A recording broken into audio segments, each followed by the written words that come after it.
Hey there. So I'm just doing a little organizing out here in the garden shed. How crazy is this? It's like all the garden beds, everything all packed up, all ready for the movers.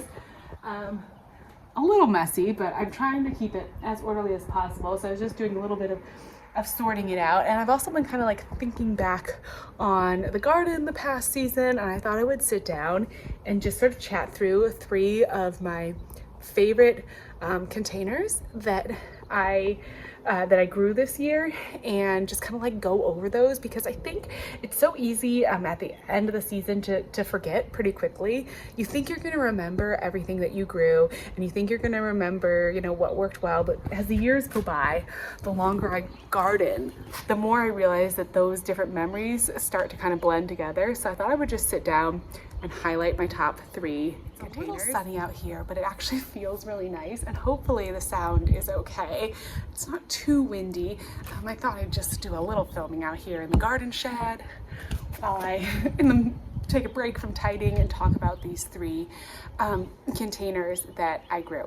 So the first one was actually a little bit of a kind of like a surprise container. So this was my hanging basket it was a hanging basket that didn't end up being a hanging basket because I actually didn't have a good place to hang it out here in the backyard.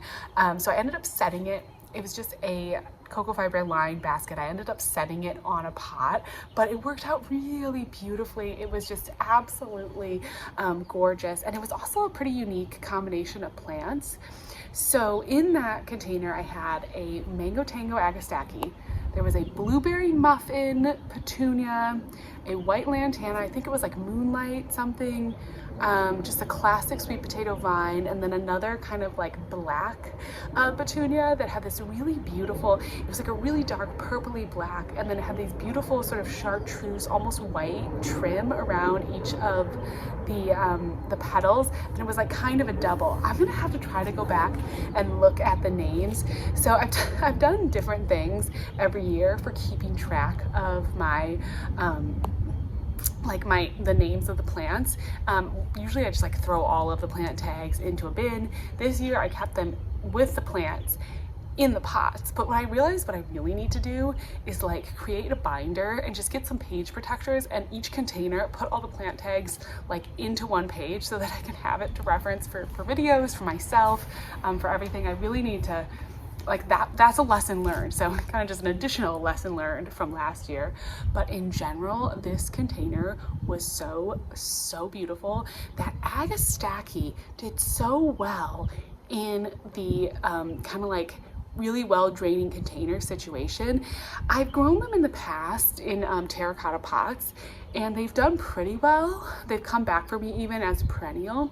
They've done pretty well, but I think, it was something either like the super full sun, which this garden is super full sun, or like the really draining cocoa fiber something, because that agastaki shone, and it did so well with petunias. Like, that is a plant combination that I would 100% do again. I think I'm gonna have to do a container with that next year. That was just such a great combination of plants, and it was, you know, it was a pretty small, like maybe 10-inch height agastaki. It didn't really get too tall, so the petunias kind of mounded and spilled around it, and they mixed together really well. And that's one of the things, like when I look back at my containers over the year and I try to sort of pick out the ones that I like the best, I'm looking for obviously the ones that just looked pretty, but I also like to kind of go back and see, okay, which plants did well together as far as their growth habit, their water requirements, so I can kind of make notes for future containers,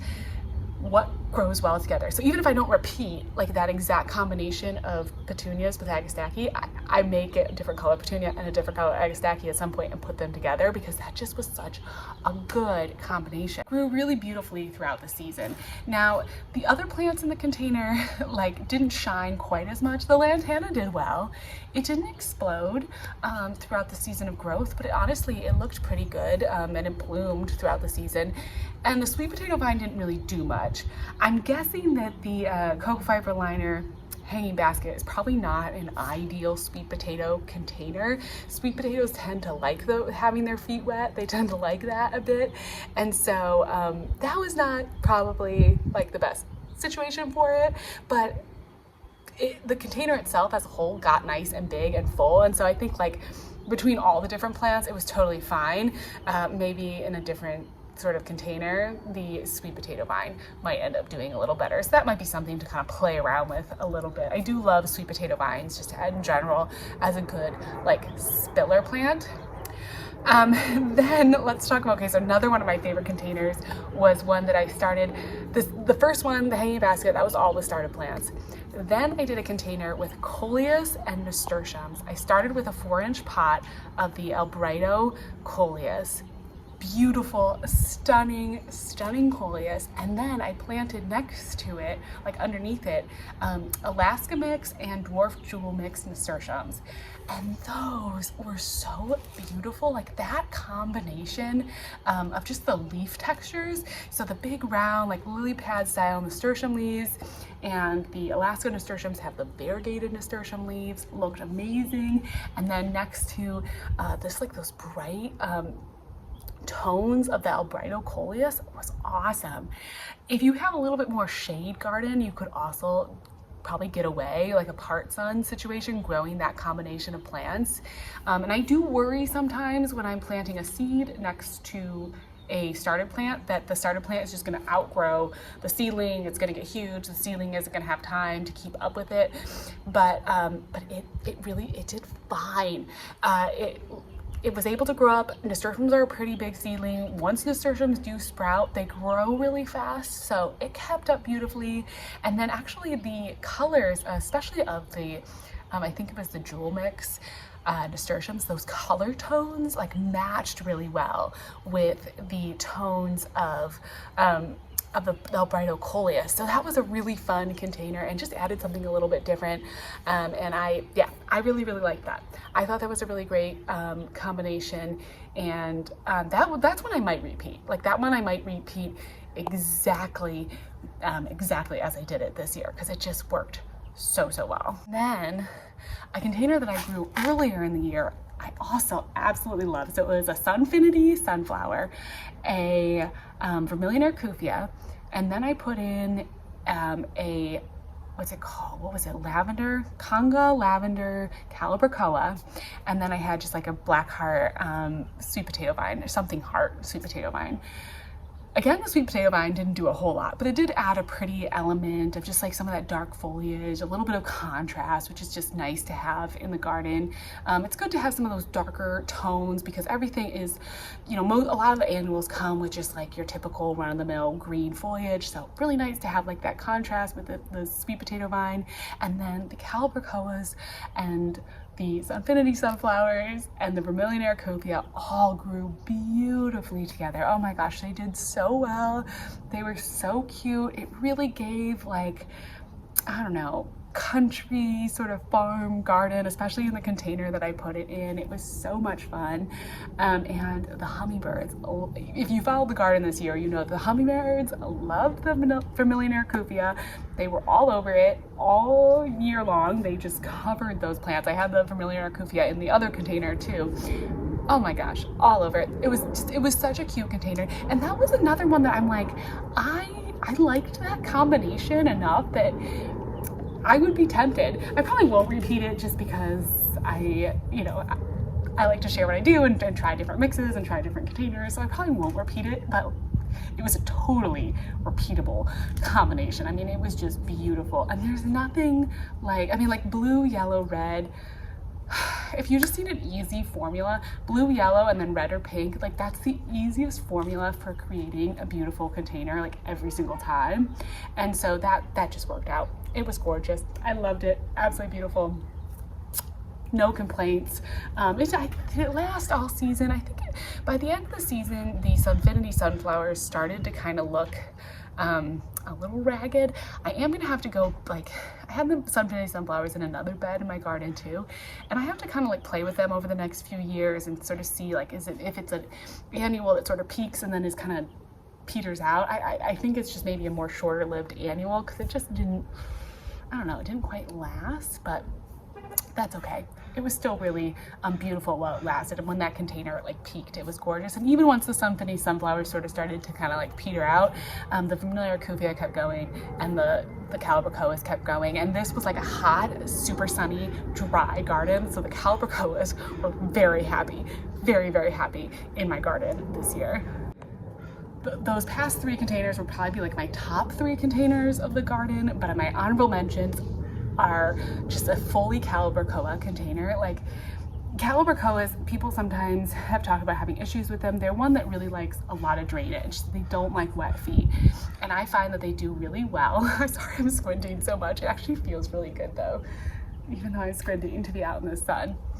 The calibrachoas do really well on their own in just in a pot by themselves, and I find like I think they look really pretty. They just create these really full mounds, and if you want to have like a pop of color in a different spot in your garden, or you want to like repeat some pops of color, just putting a calibrachoa in a little, I think I put them in like a 5 or 6 inch pot, and then just had them in a few different spots, and they were beautiful.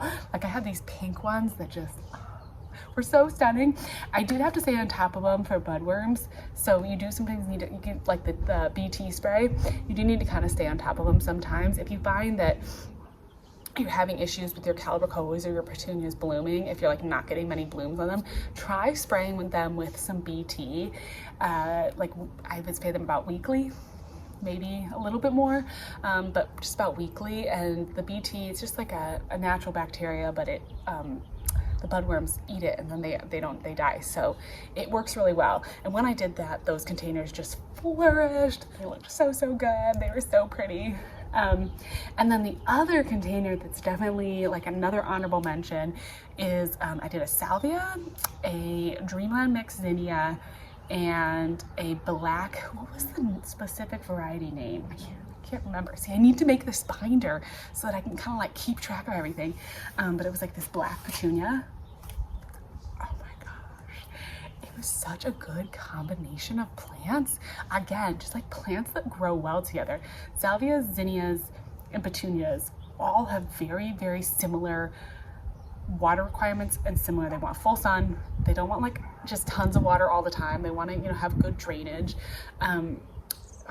And they look so pretty together. And I love the black flowers. Black flowers really add like just that little bit of interest and contrast, especially if you had like this year, my garden was all just kind of like classic farm colors and bright for the most part, and just sort of bright and sunny colors. And then that black just adds like a little bit of interest, a little bit of something different, and doesn't distract your eye as much as white. It just gives you a little bit of rest. It's just really nice, really, really nice. I love those containers. I started all of those from started plants, which I don't usually do. I usually start zinnias from seed, but those were like those nice, just kind of like bedding zinnias that you get, and it was great. It was a really, really great combination of plants. If you are looking for an easy container combination, I would recommend that one.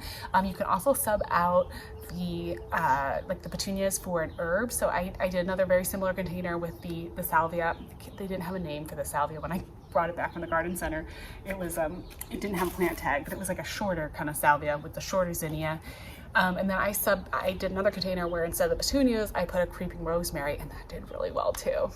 So anyways, those were just some of my favorite containers from the year, and just ones that I want to remember.